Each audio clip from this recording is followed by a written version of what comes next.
आजोबा काकानंतर नातू ठरणार सोलापूरचा नवा कारभारी। भाजपने सोलापूर महापालिकेत ऐतिहासिक विजय मिळवला असला तरी सत्ता पुन्हा कोठे घराण्याकडे जाण्याची चिन्हे आहेत।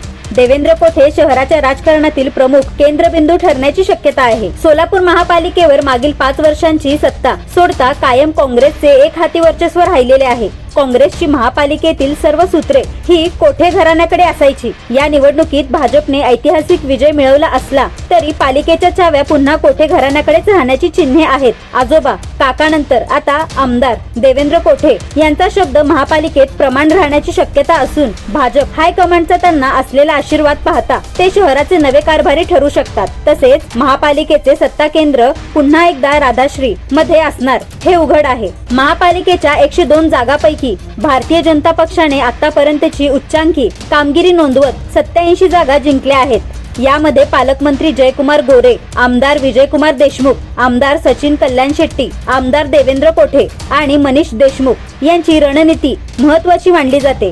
त्यातही गोरे, कोठे आणि कल्याण शेट्टी या त्रिमूर्तींनी महापालिका निवडणुकीत सक्रियपणे सूत्रे हलवली। भाजपच्या नगरसेवकामध्ये 41 जण हे गोरे आणि कोठे यांनी वाटप केलेल्या तिकिटावर निवडून आले आहेत।